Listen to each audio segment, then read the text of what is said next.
Later on in the evening, Isabella was in her room wearing a dress she chose to wear. It was a blue sparkling dress that she was wearing. Vaggie was doing her hair in her bedroom, and Charlie was also there, doing Isabella's eyeshadow and mascara. "I'm just excited for tonight. Me and Alastor are going out for dinner," Isabella said happily. "We're happy for you, Izzy. You and the radio demon are going to have so much fun," Charlie replied. "I am happy, but I'm also worried about you," Vaggie said. "He might try and manipulate you. I just don't want you getting hurt." "I understand what you mean, Vaggie. I can take care of myself. If he tries anything with me..." "Ow!"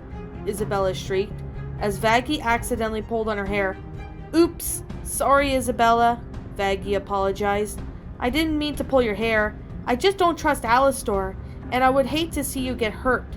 And I get that you can look after yourself. It's just, I'm your friend and I care about you." "We all care about you, Isabella, and Vaggie is just concerned about you," Charlie added. "With you being autistic, anything can go wrong, but not to worry. I'm sure you'll be okay." "I'm glad to be friends with you and Vaggie, and with Angel Dust, of course. Ever since meeting you all, I've considered you to be my family. The family I never had," Isabella replied as she hugged Vaggie and Charlie. "Take care of yourself out there," Vaggie whispered to her friend. As Isabella walked out of her hotel room, she saw that Alastor was approaching her and holding his hand out for her. "Shall we head out, my dear?" Alastor asked. "Yes, we shall," Isabella said, taking Alastor's hand as the two were off. "Have fun, you two," Charlie cheered, as the two walked out of the hotel. Isabella and Alastor approached Isabella's car as she unlocked the car doors, and she and Alastor hopped in. The car seats were very comfy. "I like your car. The seats inside are very comfy," Alastor said while admiring the car. Isabella put her keys in the ignition and started to the car engine. Once the car started, Isabella drove off to the seventh circle. As Isabella drove the car down the street, Alastor couldn't help but look at her beautiful half-deer demon. There was something he liked about her, but couldn't figure out what it was. Perhaps it was her beauty, or maybe the fact that she likes him, and she had become his friend. Whatever was in Alastor's mind, something will tell him otherwise. Isabella parked her car in the parking lot of the seventh circle as she grabbed what she needed, and she was just about to grab her purse when Alastor stopped her. "No need that, my dear. It's okay. It's on me," Alastor said. "Are you sure?" Isabella asked. "Of course, Izzy. Let's go inside and enjoy ourselves." Alastor insisted as he and Isabella headed inside the restaurant. Once they were inside, Isabella looked around to see how big the seventh circle was. "It's very big. I've never been here," Isabella said while looking around. "Well, my dear, it'll be a treat for you. They have a lot of great stuff here. They even have a bar too," Alastor replied as he and Isabella were led by a waitress to a booth where the two started looking at their menus. "They have a lot of food here. I think I'm going to go for their venison deer stew," Isabella said. "That sounds delightful, my dear. I think I'll have the same thing as you are." "Ah ha ha!" Alastor cackled a laugh as he and Isabella ordered their food and drinks. "So, my dear, want to tell me about yourself?"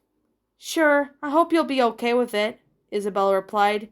"Well, I did have parents who cared about me, but changed when I turned 18. My mom had a drinking problem. She only drank just to get rid of stress. Whenever she got aggressive, she would lash out at me for no reason. I tried to get her some help, but she lashed out at me just for that." "And what about your dad?" Alastor asked as he was shocked by what Isabella was telling him about her mother. "Did he help you with your mother's problem?" "Sadly, he didn't. Every time I went to my dad for help, he turned me away by brushing me off as dust. When I got my wand on my 18th birthday, I didn't care what my parents were doing anymore. I was getting sick of them. I was stressed every day because of my parents," Isabella continued.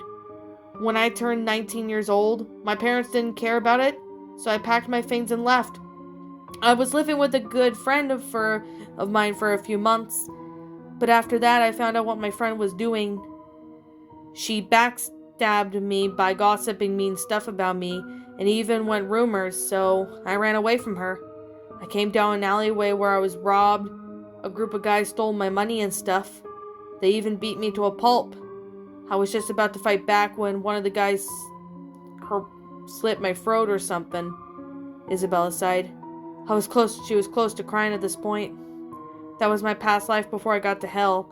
I don't even remember if I was stabbed in the stomach or if my throat was slit.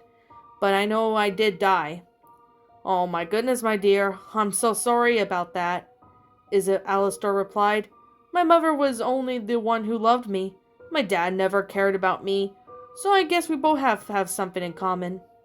Yeah, I was born in Louisiana, Isabella said. I grew up in the town of New Orleans, and it's a nice place to see. My dad and mom were both born there, and I came along. Ah, you like the jambalaya they have here? That's where you got that from. I never knew that, Alastor replied.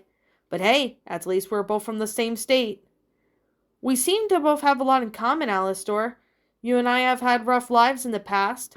You and I are from the same state, and we both became friends, Isabella said as she and Alastor's wine was served to them. You're seeing what I'm seeing. Indeed we are, Izzy. This is the best wine I've ever liked, Alastor replied as he and Isabella were having their glasses of wine. To Isabella, she found the taste of wine to be strong, but the wine's a bit strong, my dear, so you'll get used to it eventually, Alastor said. That's good to know. I'm more of a vodka, rum, and cooler kind of drinker, Isabella said. But this wine is good, I'll tell you that. As their food was served, Alastor and Isabella were eating their venison deer stew. Music was playing in the background as they ate.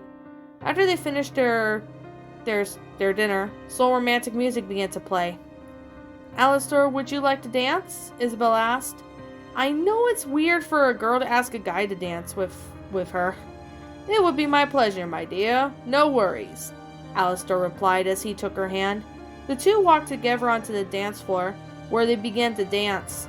Isabella's arms were wrapped around Alastor's neck, while he had one of his hands on her hips. The two were dancing for a while, and they were changing dance positions every now and then. Just to get a good dancing position, Isabella eventually felt safe while being around Alastor. She laid her head on the radio demon's chest, and the deer demon smiled as he held her close. He wanted to keep Isabella safe with him, so the two danced some more while they were on the dance floor. Alastor felt more attached and more attracted to Isabella. There was something between the two of them, but what it was something. The song ended and Alastor and Isabella let go of each other, and they all walked to the balcony of the restaurant. They both sat down on the bench on the balcony, and the two were looking at the view of hell. This is such a great view, Isabella said. Of course it is, my dear.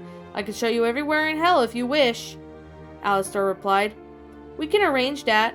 I'm glad you became my friend, Isabella said. I do have another secret to tell you. It's something that you need to keep in mind. What is that, my dear? Alastor asked. I'm all ears. I'm autistic. I've had autism ever since I was a little kid, so I may say stuff without thinking straight. Isabella began to explain what autism is while having tears in her eyes. This made Alastor sad that he was seeing his friends crying. I've been keeping it to myself for a while, mainly because I was afraid you would push me away. That's why I barely had any friends except for Angel Dust, Charlie, and Vaggie. They understand about me being autistic. I'm sorry to hear that, my dear. I would never push you away, Alastor said as he wiped tears from Isabella's face. I didn't know you had autism, but I can understand if you explain to me more about it. Isabella nodded and explained to Alastor about autism being a disability. It was going to be a lot for Alastor to take in, but regardless of Isabella being autistic, he can understand some of the reasons why she does the things that she does. I understand what autism means, Izzy. At least, I am now aware. Alastor's deer tail began to wag under his suit. He was showing his affection towards his friend. Shall we grab a few drinks at the bar? Isabella asked, heading towards the bar with Alastor. I could go for some drinks, Alastor nodded in agreement. Alastor and Isabella headed for the front counter of the bar, and as Alastor ordered himself some scotch, while Isabella ordered some vodka, rum, and tequila drinks. Isabella, however, may have had too many drinks. She was feeling a little tipsy after her fifth drink. Alastor took notice of that, seeing that Isabella was not feeling so great. You don't look so good, my dear. It looks as if you had too many drinks. Yeah, I feel so tipsy, Isabella said in agreement, as Alastor helped her walk out of the restaurant. When they got into the car, Alastor drove himself and his friend back to the hotel, where they walked inside to find Charlie and Vaggie cleaning up. They saw Alastor and Isabella walking into the hotel. They hoped that their date went well. So how was your date? Charlie asked. It was good, until I had too many drinks, Isabella replied, feeling drowsy and sick from having too many drinks.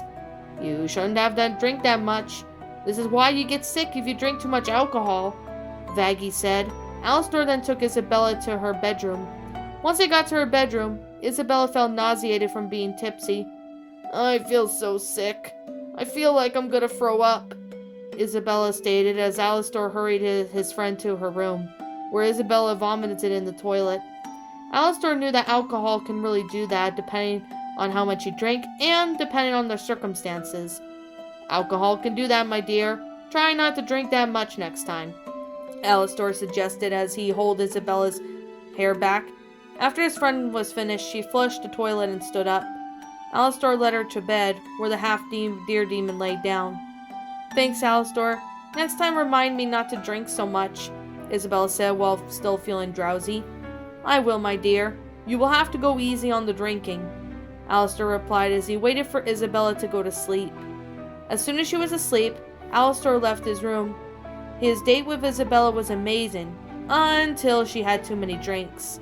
Other than the fact that Isabella drank too much, Alastor had a lot of fun. Meanwhile, in the hallway, Angel Dust saw Alastor heading for his bedroom. This was the best opportunity to eavesdrop again. Listen to what Alastor was saying to himself. As Angel Dust approached the radio demon's room, he listened for anything that Alastor might be saying. But instead of Alastor talking to himself, he was humming something to himself. As Angel Dust leaned closer, Alastor picked up the sound from outside of his room. Angel Dust had to act fast, so he got out of the hallway within seconds. As Alastor looked around outside of his room, he didn't see anything. For sure he might have thought that he heard something, but maybe it was just his mind playing tricks on him. With that being the case, Alastor closed the door and headed for bed. The thought of Isabella being his friend was in his mind, but there was something he liked about it. Whatever Alastor was thinking of Isabella was something more than just friends.